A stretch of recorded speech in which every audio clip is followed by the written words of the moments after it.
Hello everyone, welcome to our YouTube channel Shiksha Alliance. Today we are going to start our daily current affairs session in which we will cover important news from several newspaper, PIB and various government sources. So let's begin our session. Our first topic is एमाइलोडोसिस। तो हम जानेंगे एमाइलोडोसिस के बारे में। PIB की news है, important topic है।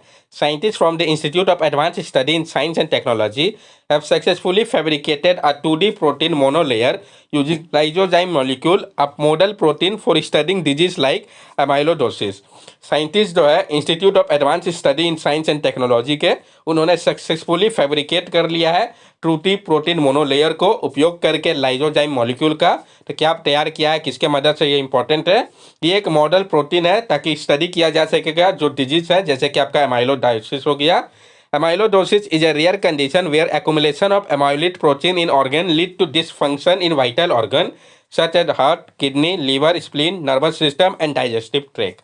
जो एमाइलोडोसिस है ये एक रेयर कंडीशन है जहाँ पे एक्यूमुलेशन हो जाता है एमाइलिड प्रोटीन का ऑर्गन में, जिसके कारण डिसफंक्शन हो जाता है वाइटल ऑर्गन, जैसे कि हार्ट हो गया, किडनी हो गया, लिवर हो गया, स्प्लीन हो गया, नर्वस सिस्टम हो गया या डाइजेस्टिव ट्रैक्ट हो गया। The study investigated the physical property of lysozyme molecules at the air-water interface using various surface pressure and subsurface pH condition.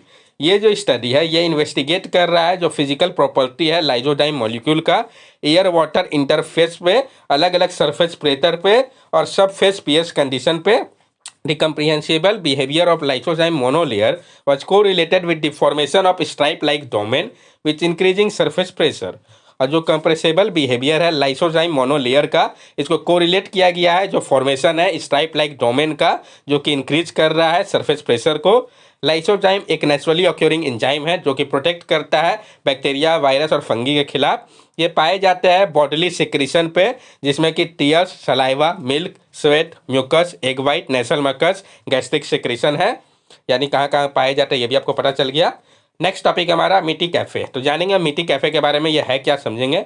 मिट्टी cafe a social initiative by the मिट्टी social initiative foundation has opened a 750 square foot cafe within the premise of supreme court of India. तो कहाँ पे खोला गया, किनके द्वारा, important हो जाएगा। मिट्टी कैफे एक सोशल इनिशिएटिव है मिट्टी सोशल इनिशिएटिव फाउंडेशन का। इसमें ओपन किया गया है 750 स्क्वायर फुट का कैफे को, जो प्रीमाइस है सुप्रीम कोर्ट ऑफ इंडिया का, वहाँ पे इसको इनोग्रेट किया गया था चीफ जस्टिस के द्वारा। ये जो कैफ़े है ये फीचर करता है डेकोर और फर्नीचर को, जो कि बना हुआ है पर्सन विद डिसेबिलिटी के द्वारा एंड केयर गिवर के द्वारा। Mitti cafe dedicated to providing employment to person with disability operate 41 cafe across India and has sold over 11 million meals employing 4,000 individual with disability. Mitti cafe जो है, जो कि डेडिकेटेड है provide करने के लिए एम्प्लॉयमेंट को, किसको, तो पर्सन विद डिसेबिलिटी को। ये ऑपरेट कर रहा है फिलहाल 41 कैफेज पूरे भारत में, और इन्होंने सोल्ड किया है 11 मिलियन से अधिक मील्स को, जो कि एम्प्लॉय करता है 4,000 इंडिविजुअल को जिनको डिसेबिलिटी है। ये जो कोलैबोरेशन है सुप्रीम कोर्ट के साथ, इसका मकसद है ब्रेक करना जो स्टिग्मा है डिसेबिलिटी को लेके, और प्रमोट करना डाइवर्सिटी और इंक्लूजन को। The cafe menu is also available in Braille, और जो कैफे मेन्यू है वो आपका अवेलेबल है ब्रेल में भी। नेक्स्ट टॉपिक हमारा म्यूजिक फ्रॉग। तो जानेंगे हम म्यूजिक फ्रॉग के बारे में। Scientist have identify a new species of music frog name Nidirana Noadihing in Arunachal Pradesh. तो कहाँ से पाया गया है, डायरेक्ट नाम अगर मेंशन कर दिया जाए ये क्या है तो पता होना चाहिए। साइंटिस्ट ने आइडेंटिफाई किया है एक नए स्पीसीज को म्यूजिक फ्रॉग का, जिसका नाम जो है निदिराना नोडिंग है। कहाँ से, तो अरुणाचल प्रदेश से।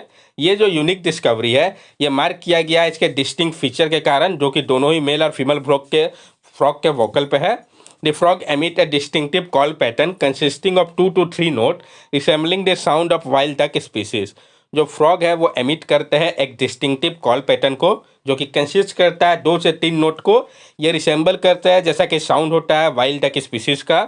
Mail frog characterized by their robust body, while observing calling loudly in various locations, including marshy areas, the edge of newly constructed pond and along nearby road. और जो मेल फ्रॉग है उसका कैरेक्टराइज किया गया है उनके रॉबस्ट बॉडी के अनुसार, जो कि ऑब्जर्व किया गया है लाउडली, जो है अलग अलग लोकेशन पे उनका वॉइस रहता है, जिसमें marshy area, edge of newly constructed pond या नियर बाई रोड हो गया। Frog is name after the Noa Dihing river where it was found. ये जो फ्रॉग है इसका नाम नोआ डियांग रिवर के पास पर रखा गया है क्योंकि वहीं पे इसको पाया गया था। जो फाइंडिंग है ये कंफर्म करता है कि जो प्रोजेंस है निड्राना जेनस का भारत में पहली बार, इसके पहले जो ये ऑक्यूरेंस था कहाँ कहाँ मिला था, तो Taiwan, Japan, China, Vietnam, Laos और थाईलैंड पे। भारत में भी अभी ये फ्रॉग मिल गया है, देख सकते हैं आप इस स्पीसीज को। नेक्स्ट टॉपिक हमारा नॉर्डिक बेल्टिक कंट्री। तो जो नॉर्डिक बेल्टिक कंट्री है इनके बारे में हम जानेंगे। India's external affair minister commended the CII for hosting the second India Nordic Baltic business conclave, highlighting the increasing collaboration between India and the Nordic Baltic country. Bharat के external affair minister ने comment किया है CII को host करने के लिए second India Nordic Baltic business conclave को। ये हाईलाइट कर रहा है जो बढ़ रहा है कोलैबोरेशन भारत और नॉर्डिक बेल्टिक कंट्री के बीच में। तो किसने होस्ट किया ये इंपॉर्टेंट हो जाता है। ये जो आपका नॉर्डिक बेल्टिक कंट्री है, नॉर्डिक बेल्टिक कंट्री जो है वो रिफर करता है ग्रुप ऑफ 8 नेशन को नॉर्थन यूरोप का, जो कि कंप्राइज करता है नॉर्डिक कंट्री को। कौन कौन से कंट्री आते हैं इसमें? Denmark, Finland, Iceland, Norway, Sweden. और बेल्टिक स्टेट कौन कौन से हो गए? जो कि आपका स्टेट है बेल्टिक सी के पास, इस्टोनिया, लाटविया और लिथुआनिया। तो ये 8 कंट्री मिला के नॉर्डिक कंट्री हो गया आपके नॉर्डिक बेल्टिक कंट्री। ये नाम आपको याद होना चाहिए। This country collaborate on various economic, diplomatic and strategic initiative to promote regional cooperation and address the share challenges. ये जो कंट्री है ये कोलैबोरेट कर रहा है अलग अलग इकोनॉमिक, डिप्लोमेटिक और स्ट्रेटेजिक इनिशिएटिव के लिए, ताकि प्रमोट किया जा सके रीजनल कॉपरेशन को और एड्रेस किया जा सके शेयर चैलेंजेस को। The region is characterized by close geographical proximity and shared historical, cultural and economic ties. It serves as a platform for collaboration and partnership among the country in areas such as trade, innovation and diplomatic relation. ये जो reason है इसको characterise किया गया है इसके close geographical proximity के कारण, और जो ये शेयर कर रहा है हिस्टोरिकल, कल्चरल और इकोनॉमिक टाइज को। ये सर्व कर रहा है एक प्लेटफॉर्म के रूप में कोलैबोरेशन और पार्टनरशिप के लिए जो कंट्रीज है एरिया में, जैसे कि ट्रेड, इनोवेशन और डिप्लोमेटिक रिलेशन के लिए। ये आप देख सकते हैं उन कंट्री के लोकेशन को, अगर मैप वाइज क्वेश्चन आए तो दिक्कत ना हो। Iceland, Norway, Sweden, Finland, Estonia, Lithuania, Lithuania सब यहाँ पे दिखाया गया है। नेक्स्ट टॉपिक हमारा WHO commission on social connection 2024 to 2026। तो हम जानेंगे WHO commission on social connection के बारे में। World Health Organization has launched a commission on social connection, co-chaired by US Surgeon General Dr. Vivek Murthy and African Union Youth Envoy Chido Mapemba। World Health Organization ने launch किया है एक commission को social connection के लिए, जिसको को chair किया गया है US surgeon general doctor Vivek Murthy और African union youth envoy Chido Memba के द्वारा।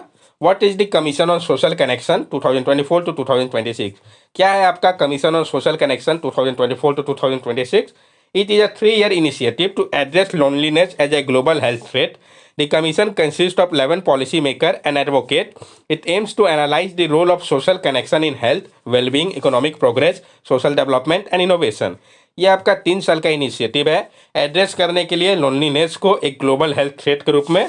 ये जो कमीशन है यह कंसिस्ट कर रहा है 11 पॉलिसी मेकर को और एडवोकेट कर रहा है। इसका मकसद है एनालाइज करना जो रोल है सोशल कनेक्शन का health, wellbeing, economic progress, social development और इनोवेशन में।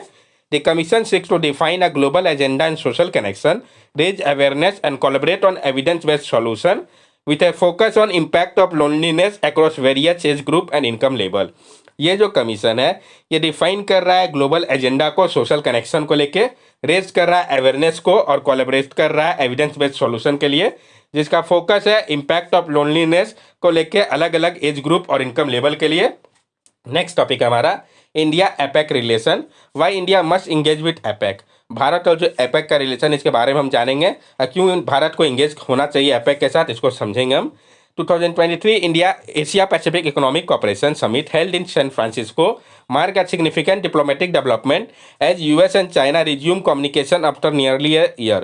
2023 का जो आपका Asia Pacific economic cooperation summit था जो कि आपका सैन फ्रांसिस्को पे हुआ, तो ये समिट कहाँ पे हुआ ये इंपॉर्टेंट हो जाता है। इसमें एक सिग्निफिकेंट डिप्लोमेटिक डेवलपमेंट देखा गया है। यूएस और चाइना ने रिज्यूम किया है कम्युनिकेशन को नियरली ए ईयर के बाद। मेजर आउटकम क्या है एपेक 2023 समिट का? सबसे पहले तो इसके थीम को हम जान लें, creating a resilient and sustainable future for all. तो जो आपका एपेक 2023 का समिट हुआ उसका थीम है creating a resilient and sustainable future for all, emphasizing commitment to free, fair and open trade as well as inclusive and sustainable growth। यहाँ पे focus किया जा रहा है जो कमिटमेंट है फ्री, फेयर और ओपन ट्रेड का, साथ साथ इंक्लूसिव और सस्टेनेबल ग्रोथ की बात कही गई है। Adoption of Golden Gate declaration for building resilience and sustainability across member economy.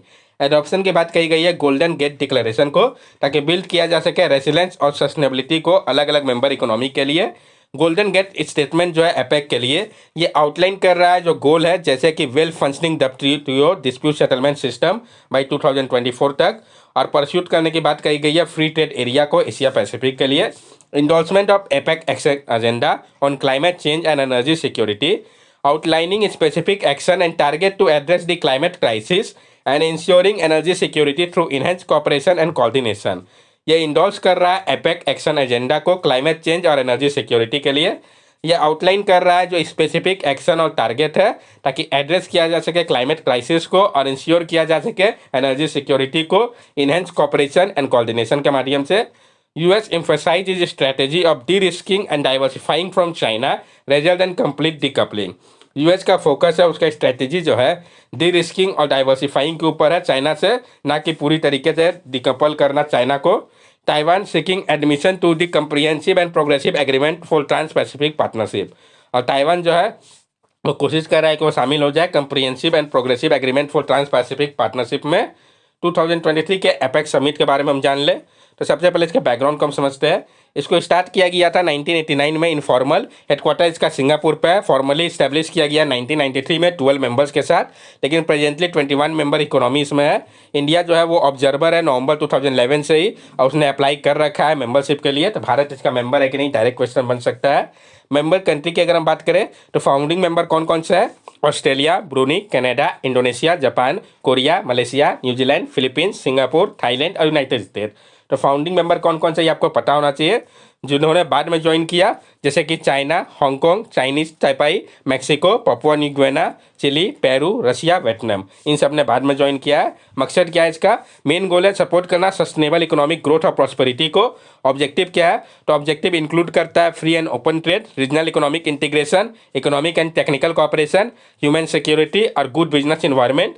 बॉर्गर गोल जो है उसको सेट किया गया था 1994 में फ्री और ओपन ट्रेड एंड इन्वेस्टमेंट के लिए। महत्व क्या है इसका? तो ये रिप्रेजेंट करता है नियरली 50% वर्ल्ड के ट्रेड को और 57% वर्ल्ड के जीडीपी को, इस कारण ये बहुत इंपॉर्टेंट हो जाता है। फंक्शन की अगर हम बात करें तो एपेक प्रोजेक्ट प्रोवाइड करता है डिजिटल स्किल ट्रेनिंग को, सपोर्ट करता है इंडिजिनस वुमेन को, जो इनिशिएटिव है एनर्जी एफिशिएंसी के लिए। ये अडेप्ट कर रहा है न्यू चैलेंजेस को, जिसमें कि डिजास्टर रेसिलेंस, पैंडेमिक प्लानिंग और काउंटर टेररिज्म भी आता है। इसके अगर हम अचीवमेंट की बात करें तो जो रीजन है उसका रियल जीडीपी जो है वो इंक्रीज किया है। $19 था 1989 के समय पे, ये बढ़ के $42 ट्रिलियन हो गया 2015 तक। एवरेज टैरिफ की अगर हम बात करें तो वो गिरा है, ये 17% था 1989 में, ये गिर के 5.2% हो गया 2012 में। इंप्रूव देखा गया है ईज ऑफ डूइंग बिजनेस में भी, ये आपका 14.8% है 2009 से 2015 के लिए। कंसेंसस की अगर हम बात करें तो ये ऑपरेट करता है कोऑपरेटिव मल्टीलैटरल इकोनॉमिक और ट्रेड फोरम के रूप में, जो डिसीजन मेकिंग जो है वो कंसेंसस के अनुसार होता है। इसमें कोई भी बाइंडिंग कमिटमेंट नहीं है, लेकिन चैलेंजेस है क्या? तो trade war, sinking economy due to Covid, rising unemployment जो क्रिएट हो रहा है, सब रीजनल एग्रीमेंट, ये सारे चैलेंज है जिसको कि टैकल करना होगा भारत। और अगर हम एपेक की बात करें तो इंडिया ने एस्पायर्ड है कि इसके मेंबर के रूप में, जो आपका भारत ने इसको डिनाई किया था 2007 में, जो रीजन था इंटीग्रेशन को लेके ग्लोबल सिस्टम का, और जो डर था इंडिया के पॉलिटिक्स और पॉलिसी को लेके। क्यों एपेक को आवश्यकता है इंडिया के? Economic growth, trade potential, labour force और रीजनल कंट्रीब्यूशन के लिए। क्या फ़ायदा होगा भारत के लिए?